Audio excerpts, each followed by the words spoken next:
हाँ तो दोस्तों, आज हम बात करने वाले हैं कक्षा 8 की कविता पोएम नंबर फर्स्ट, जिसका नाम है एंट एंड द क्रिकेट। चींटी और एक झींगुर की बात है। तो ये हुई हमारी क्लास 8 पोएम फर्स्ट, ठीक है, जिसका नाम है एंट एंड द क्रिकेट, चींटी और एक झींगुर। अब क्रिकेट का मतलब ये खेलने वाला क्रिकेट नहीं है, इसका मतलब है झींगुर। ठीक है, आपने घरों में देखा होगा अक्सर झींगुर पाया जाता है। तो उसकी एक कहानी है कि चींटी और झींगुर की एक कविता है, उसके बारे में बताया गया है कि चींटी और झींगुर, जैसा कि आप देखेंगे, यहाँ से स्टार्ट करते हैं हम। देखिए, इस कविता के बारे में बताया गया है कि इस कविता में क्या है। क्या देखिए, a fable is a story. Fable का मतलब होता है कि पुरानी कोई कहानी, किस्से या लोक कथा। ये जो फेबल है वह एक कहानी है, किसके बारे में? देखिए, ऑफन विद एनिमल्स, किसके बारे में होती है? जो जानवरों के बारे में। एज करेक्टर्स, तो क्या कह रहे हैं, जो जानवर और करेक्टर्स, जानवर जो पात्र हैं उनके बारे में होती है। दैट कन्वेज का मतलब क्या होती है? दैट कन्वेज ए मॉरल, जो हमें प्रदान करती है। कन्वेज का मतलब हो जाएगा यहाँ पे प्रोवाइड, मतलब हमें प्रदान करती है, हमें देती है, हमें समझाती है। इसका मतलब क्या हुआ कि जो हमें समझाती है, क्या? मॉरल का मतलब नैतिक, जो हमें क्या देती है? एक तरीके से नैतिक शिक्षा प्रदान करती है। तो इस कविता में क्या है? चींटी और झींगुर के द्वारा, चींटी और झींगुर के पात्रों को लेकर बताया गया है कि यह कविता जो है हमें क्या प्रदान करती है। This poem about an ant, यह जो कविता है वो एक चींटी एंड ए क्रिकेट और एक झींगुर के बारे में है। Contains an idea cricket age of two legs, जो हमें कंटेंस का मतलब क्या होती है? सुझाव देती है, जो हमें दर्शाती है एन आइडिया, एक विचार पर, a far reaching significance. Far reaching, far का मतलब होता है दूर और रीचिंग का मतलब पहुंचने वाला। तो फार रीचिंग का मतलब हो गया दूरगामी, दूर की सोचने वाला। तो क्या होगा इसका मतलब? दूरगामी। तो यह जो एक कविता है चींटी और झींगुर की, वह हमें कैसे विचारों को? दूरगामी, सिग्निफिकेंस का मतलब होता है महत्व, दूरगामी महत्व के जो विचार हैं, दूरगामी महत्वपूर्ण विचारों के बारे में हमको बताती है। विच इज ए ट्रू, जो क्या है? सत्य है। ए फोर लेग्ड क्रिकेट, एक चार टांगों वाले झींगुर के लिए।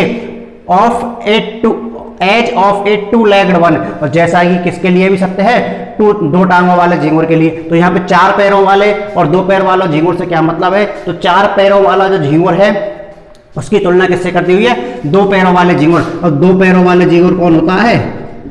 ह्यूमन, क्या होता है? मानव, मनुष्य। तो दो पैरों वाले झींगुर की किससे तुलना की गई है? मनुष्य से। इसका मतलब क्या हुआ? Surely you have seen A cricket, निश्चित रूपेण आपने एक झींगुर देखा होगा। दैट हैज टू लेग्स, जिसके कितने पैर होते हैं? दो पैर होते हैं। तो दो पैरों वाले झींगुर की किससे कंपेयर किया गया है? दोबारा से मनुष्य के बारे में बात करके कहा गई है कि इसमें जो है वो झींगुर कि आपने अवश्य ही दो पैरों वाला झींगुर देखा होगा। अब देखिए, हम स्टार्ट करते हैं पोएम के बारे में। देखिए, ए सिली यंग, सिली का मतलब होता है मूर्ख। ए सिली यंग, एक मूर्ख, यंग का मतलब जवान, एक मूर्ख जवान क्रिकेट, एक मूर्ख जवान जो झींगुर है। अकस्टम्ड टू सिंग, अकस्टम्ड का मतलब होता है आदी होना। आदि का मतलब क्या होता है? आदत होना, या फिर हम इसको बोल सकते हैं अभ्यस्त होना। और इंग्लिश में अगर हम इसका सिनोनिम ढूंढेंगे तो इसका सिनोनिम हो जाएगा हैबिचुअल। क्या हो जाएगा? हैबिचुअल। तो एक जवान झींगुर, एक मूर्ख और जवान जो झींगुर था वह आदि था किसका? टू सिंग, सिंग का मतलब गाने का। किसका आदि था वो? किसका शौकीन था? गाने का शौकीन था। थ्रो द वार्म, पूरी गर्मी, सनी मंथ्स, दोपहर के पूरे गर्मी और जो ग्रीष्म के महीने थे, टू गे समर एंड विंटर स्प्रिंग, और सारे जो दोपहर और गर्मी के जो स्प्रिंग के जो महीने थे उसने सारे महीने किसमें निकाल दिए? गाने में निकाल दिए, क्योंकि उसकी जो आदत थी, उसकी हॉबी क्या थी? गाना। बिगेन टू कंप्लेन, और अब उसने क्या चालू कर दिया? बिगेन का मतलब होता है स्टार्ट करना, प्रारंभ करना। क्या होता है बिगेन का मतलब? प्रारंभ करना। हाँ, तो देखिए अब क्या कह रहा है? बिगेन टू कंप्लेन, उसने स्टार्ट कर दिया, प्रारंभ कर दिया। क्या? कंप्लेन का मतलब क्या हो गया हमारा? शिकायत करना। उसने क्या चालू कर दिया? शिकायत करना चालू कर दिया। व्हेन ही फाउंड दैट, जब उसे मिला, एट होम, फाउंड का मतलब होता है पाना या पाया, तब उसने क्या पाया?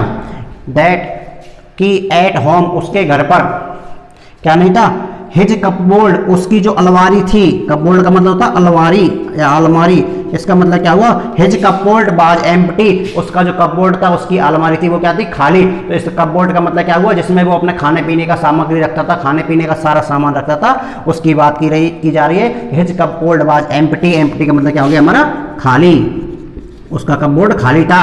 एंड विंटर वाज कम, और सर्दियां आ गई थी, विंटर का मतलब सर्दियां, वाज कम आ गई थी। उसके पश्चात देखिए, not a crumb to be found, not a crumb to be found, एक भी, क्रम्ब का मतलब होता है एक भी टुकड़ा भोजन का, भोजन का, not a crumb to be found, भोजन का एक भी टुकड़ा, फाउंड का मतलब मिला। देखिए, रोको बेटी रोको, देखिए, not a crumb to be found, तो भोजन का एक भी टुकड़ा, टू बी फाउंड उसको नहीं मिला। On the snow covered ground, on the snow, snow का मतलब हो गया हमारा बर्फ, और कवर्ड का मतलब ढका हुआ, ग्राउंड का मतलब जमीन पर। तो पूरी जो जमीन थी वो किससे ढकी हुई थी, पूरी जमीन जो है बर्फ से ढकी हुई थी। Not a flower could he see, एक भी फूल, फ्लावर का मतलब एक भी फूल नहीं था, ही कुड ही सी, जिसको वह देख सके, एक भी फूल उसके देखने के लिए नहीं था। Not a leaf on a tree, और एक भी वृक्ष पर क्या नहीं थी, एक भी पत्ती नहीं थी। लीफ का मतलब हो गया हमारा पत्ती, तो एक भी वृक्ष पर एक भी पत्ती नहीं थी। ओह अरे, व्हाट विल बिकम, अरे व्हाट विल बिकम, अब मेरा क्या होगा, सेज द क्रिकेट, झिंगुर ने कहा, ऑफ मी, कि मेरा अब क्या होगा। और उसने देख लिया है कि सर्दी का मौसम चालू हो चुका है, कहीं भी खाने के लिए उसके अलमारी में कुछ नहीं है, पेड़ पर, किसी भी पेड़ पर एक पत्ती फूल नहीं है। तो उसने सोच लिया कि अब इस सर्दी के मौसम में मेरा क्या होगा। तो देखिए, एट लास्ट, और अंत में, बाई स्टारवेशन, स्टारवेशन का मतलब होता है भूखमरी, तो स्टारवेशन का मतलब क्या हो गया, भूख, अब उसको खाने के लिए कुछ नहीं है, तो एट लास्ट बाई स्टारवेशन, और अंत में भूख से। एंड फेमिन मेड बोल्ड, और जो क्या था, अकाल, भूख हो गया, अकाल बोल सकते हैं, या अपन इसको बोल सकते हैं लेक ऑफ फूड, भोजन की जो कमी थी, भोजन की कमी थी। मेड बोल्ड, उसको क्या बना दिया, निर्भीक बना दिया, उसको साहसी बना दिया।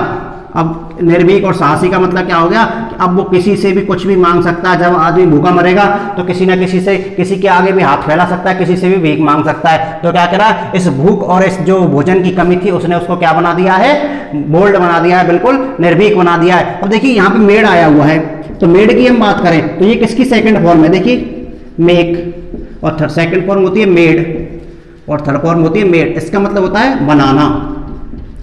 अब इसमें देखो सबसे बड़ी गलती क्या होती है, तो ये मेक है हमारी, तो मेक की अगर हम सेकंड फॉर्म बनाते हैं तो कुछ बच्चे क्या करते हैं, इसमें इसकी फॉर्म मेक्ड कर दी जाती है, तो इसकी फॉर्म मेक्ड नहीं होती है, इसकी सेकंड फॉर्म थर्ड फॉर्म क्या होती है, मेड। अब देखिए आगे, ऑल ड्रिपिंग विद बैट, तो ऑल ड्रिपिंग विद बैट, पूरा गीला हुआ, विद बैट, बैट यानी होता है गीला, तो पूरे शरीर से उसके से क्या टपक रहा था, पानी टपक रहा था। And all trembling with cold, और वह क्या होता, सर्दी से, और ऑल ट्रेम्बलिंग का मतलब हो गया यहाँ पर कि कप कपा रहा था, कप कपाना, तो क्या हो गया कि वह सर्दी से पूरा कप कपा रहा था। अवे ही सेट ऑफ, अब देखिए उसको भूख लग रही है, वह निर्भीक हो चुका, तो अब वह कहाँ जा रहा है, अवे ही सेट ऑफ, तो सेट ऑफ का मतलब होता है रवाना होना या गया। अब वह कहाँ रवाना हो गया, किस कहाँ के लिए रवाना हो गया है, away he set of A majorly, and majorly का मतलब होता है कंजूस, मेजरली का मतलब होता है कंजूस, मक्खी चूस। इसका मतलब क्या हुआ कि ऐसा व्यक्ति है, ऐसा आदमी जो किसी के लिए एक पैसा खर्च नहीं कर सकता, और अपनी जो सारी चीजें हैं उनको एक एक मतलब एक एक चीज को सोच सोच कर खर्च करता है। तो वह कहाँ गया, एक कंजूस चींटी के पास गया है। किसके लिए गया होगा, तो वह, उसको भूख लग रही है, उसको सहायता की जरूरत है, तो वह एक कंजूस चींटी के पास अपनी सहायता मांगने गया है।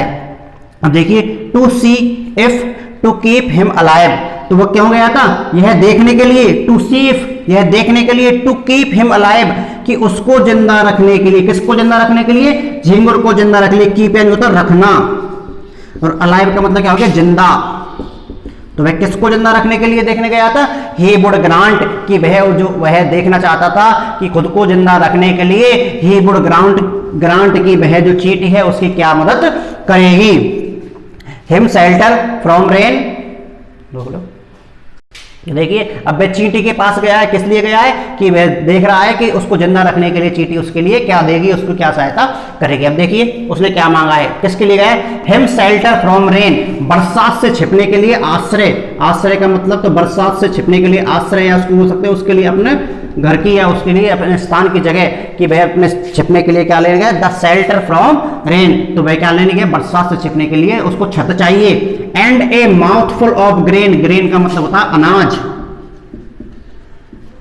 ग्रेन का मतलब होता है अनाज, माउथफुल का मतलब क्या होगा, एक मुट्ठी भर, एक मुंह मतलब एक दाना भी उसको मिल जाए, तो and A mouthful of grain कि वह एक छोटा से छोटा या एक मुट्ठी भर या एक पेट भर अनाज मांगने के लिए उसके पास गया है। He wished only to borrow, wished का मतलब वह चाहता है, उसकी इच्छा है, वह क्या चाहता है, ओनली टू बोरो, केवल वह क्या करना चाहता है उससे, बोरो का मतलब होता है उधार लेना, बोरो का मतलब क्या हो गया, उधार लेना, तो वह क्या चाहता है, वह केवल सिर्फ उधार लेना चाहता है। And he had repay it tomorrow, और वह क्या कर देगा इसको, रिपे का मतलब हो गया उन्हें उसको वापस कर देगा, इट टुमारो, और वह उसको कल क्या कर देगा, उसको वापस कर देगा, पुनः उसका भुगतान कर देगा। इफ नॉट, यदि वह